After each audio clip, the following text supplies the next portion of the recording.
Hey,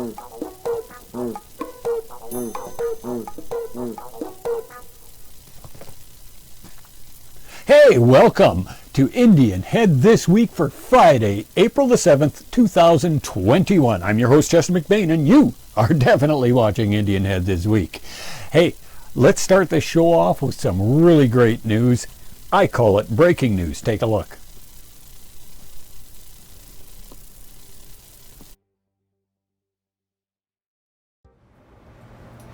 Good morning, everyone. Welcome to Hayes Haven Personal Care Home. Since the year 2000, we have been providing a service to the people of Indian Head and area. Our capability at doing so has been greatly much more improved since we have the wonderful services in this community. At the top of our list of the community assets that we have here in Indian Head has always been our Indian Head Hospital and all of those hard-working individuals that call it their workplace. We are in Indian Head extremely fortunate to have this marvelous facility, and we at Hayes certainly do not take it for granted. Having this emergency care center is paramount to our business success, as I'm sure it is to many other businesses in the area. I believe people choose Indian Head to set down roots because we are privileged with our hospital. It's of vital importance, as we can all attest when we live through this pandemic. Knowing help is so close is a comfort we have become accustomed to. We should all do our part to ensure its existence well into the future. Therefore, the Board of Directors of Hayes Haven Personal Care Home make this announcement. It's with great pleasure that Hayes Haven presents today a donation to the Indian Head Hospital Foundation in the amount of $10,000. Mrs. Sandra Wheatley, I would make this presentation to you, and I hope it will be well used. It will be well used. It will be well used for equipment at the hospital, and we really thank you. Oh, you're very welcome, very welcome. Yeah.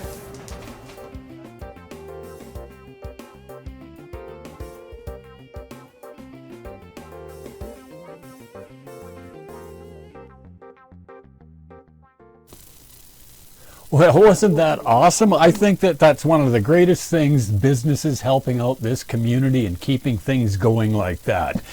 If you have something like that you want to share on the show, you just let me know, because this is awesome. You know what? You know what's even more awesome? The weather outside. I think we should maybe take a look at that weather, and I have a special treat for you since I was over at Hayes Haven getting that video of that awesome announcement. Why don't you take a look at this? And here to tell us our current weather is Mavis Jealous. It's beautiful, Indian Head the beautiful, you know, and it's sunny and bright, but it's a little chilly wind and 10 above zero.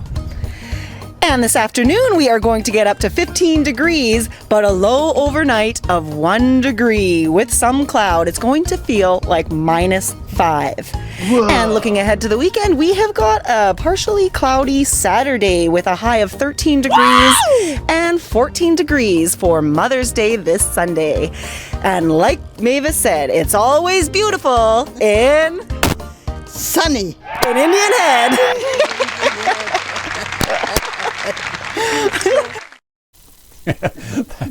That was awesome. I'll tell you what, thank you, Jacine and Mavis, for giving us that weather report. Now, if weather reports were always like that, that's worth watching a weather report, isn't it?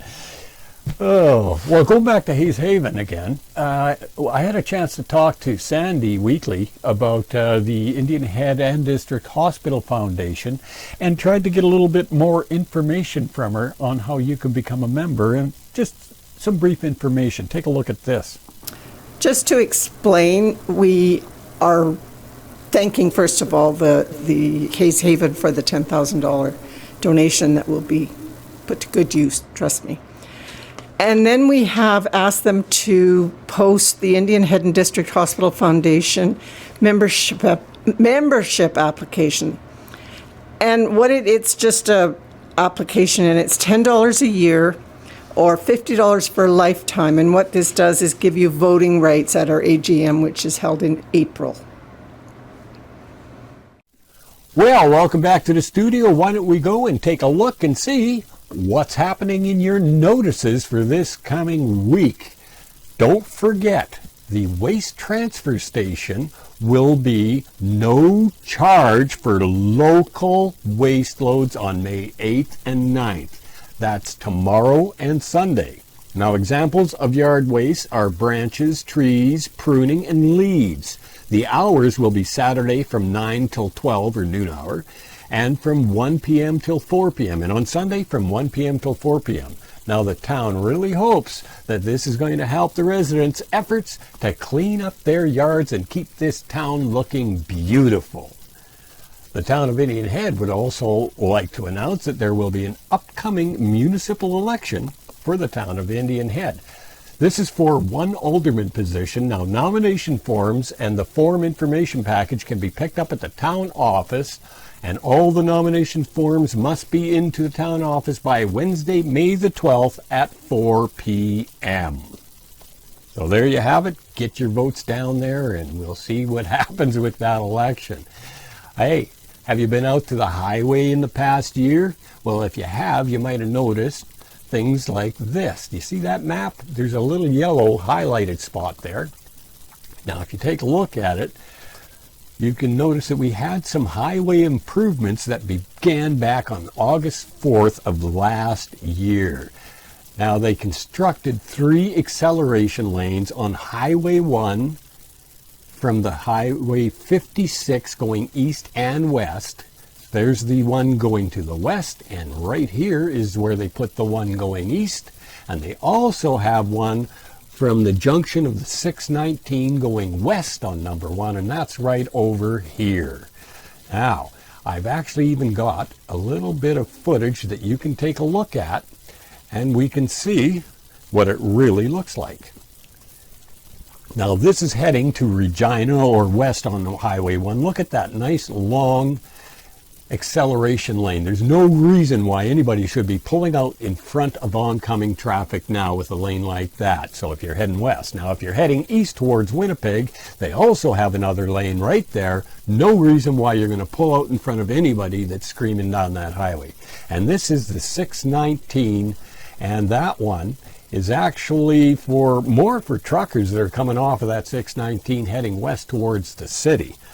So there you have it. Some great improvements on the highways. Hey, did you know that May 3rd to 9th was Mental Health Week? Yes, it was. The theme of this year's Mental Health Week is understanding our emotions. Did you know that putting a name to your uncomfortable feelings can help you feel better? You can get more information like that, or if you need support, you just visit the Saskatchewan Mental Health on the internet for tips and resources if you or a loved one is struggling. Now, I had a chance to actually add to this a little treat for you. Let's take a look. Well, I'd like to welcome to the show, considering it's Mental Health Week, our own celebrity mental health advocate, Mr. Todd Rennebohm. Welcome to the show, Todd. Thank you very much, Chester. It's good to be here. That sounds excellent, because it's always beautiful in Indian Head, and we have some great people like yourself. Now, you're not just a musician and an artist and a mental health advocate, but you are also an author. Can you tell us a little about this book that you wrote? Now, let me get this title right. It is called Sometimes Daddy Cries, a very strange title for a book. Can you tell us anything about that?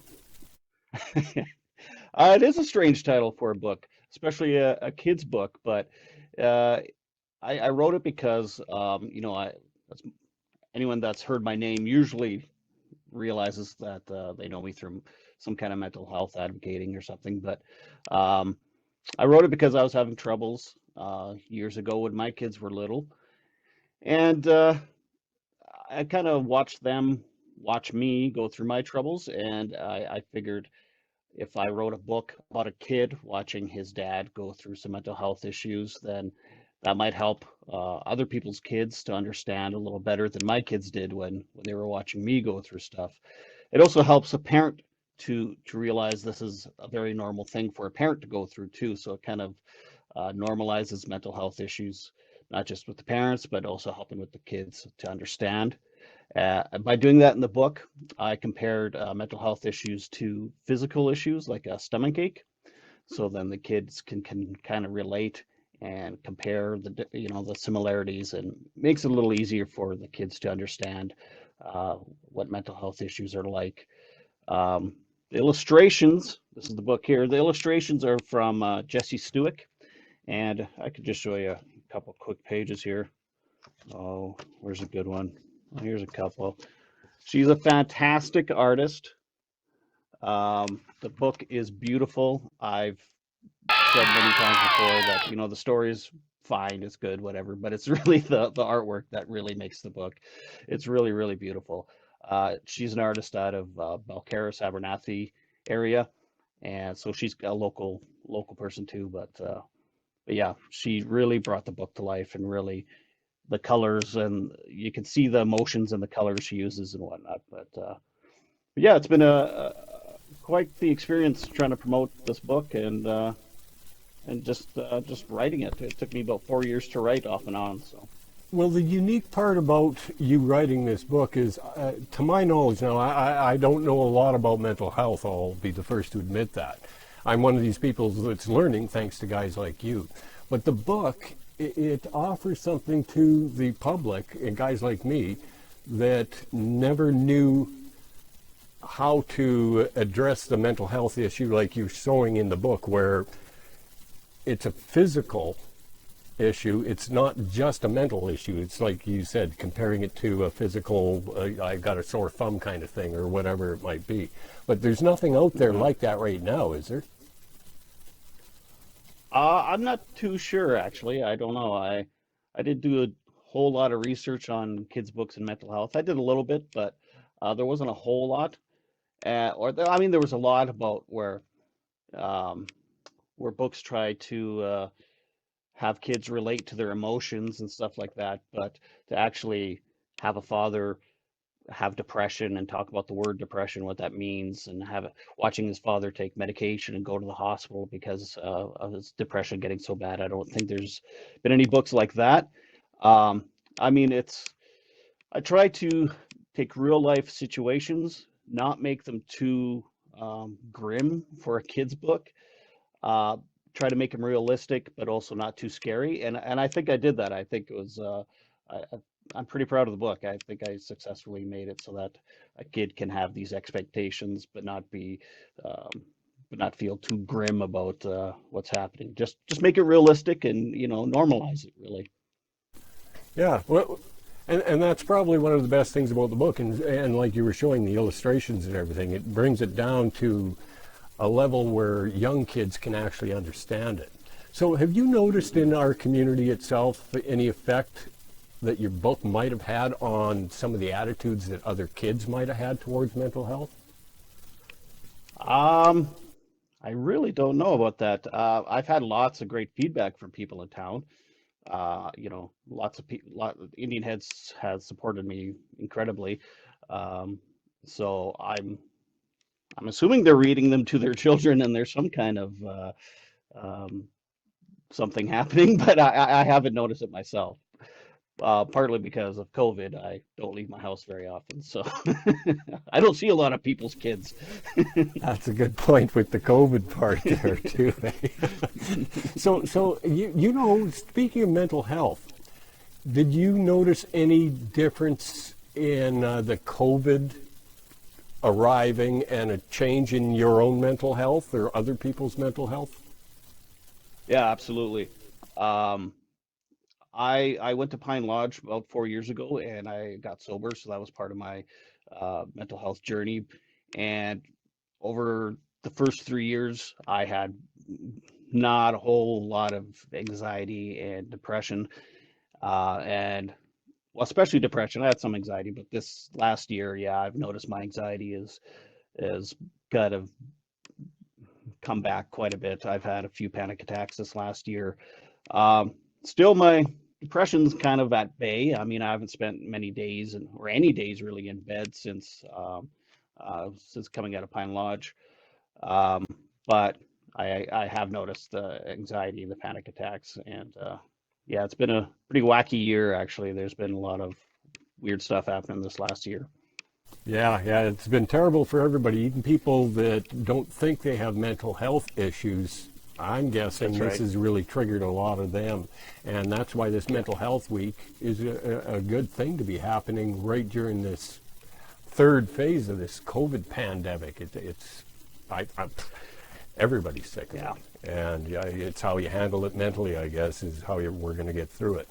Now, you also Yeah. have a podcast that people can tune into. Is that correct?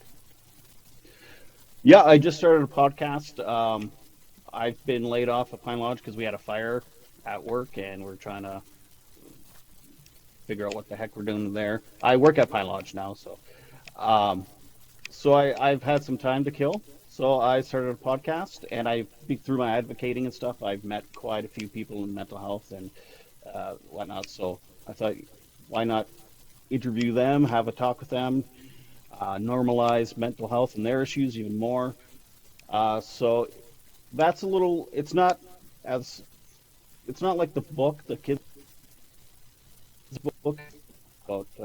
I've talked to people who have lost loved ones to suicide, to drug overdoses. I've talked to people about eating disorders.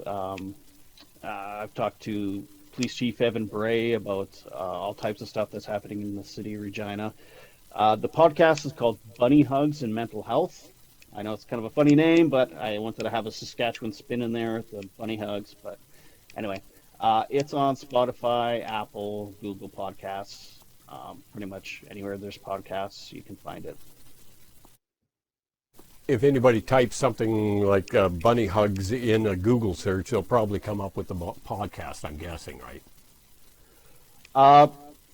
I think so, yeah. I've typed Okay. in Bunny Hugs and a bunch of hoodies come up, so I So is it a weekly podcast or a daily, or how's that work?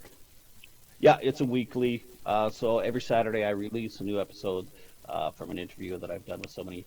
Right now there's 6 episodes out, but I have another 5 ready to go, and I got 3 more interviews I've got set up. This weekend I'll be talking to a friend of mine who was in Afghanistan. He suffers from PTSD and all types of stuff.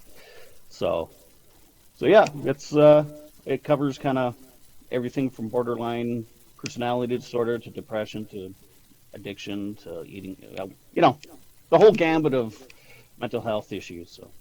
Yeah. Let's take another look at that book so people know. Hold that up for us one more time and people will know exactly what they're looking for. You can get that on Amazon, or you can also pick it up in Regina. Is that right? Yes, in Regina, it is at Warehouse Books on 13th Avenue, and also Penny University Bookstore, which is also on 13th Avenue. All right, and for all those people that don't really know about Regina being so close to Indian Head, it's one of Indian Head's suburbs.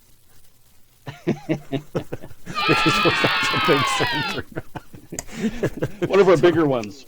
Yeah, that's right.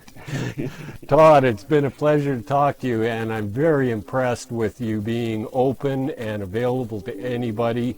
It takes a lot of courage to do what you're doing, and I really hope the community and everybody that knows you appreciates what you're doing for them.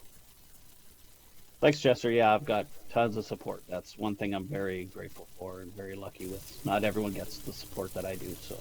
That sounds great. And I want to make sure that I also have you available on future shows, because I did mention at the beginning that you are an artist and a musician, and you got some awesome artwork that people should really be aware of.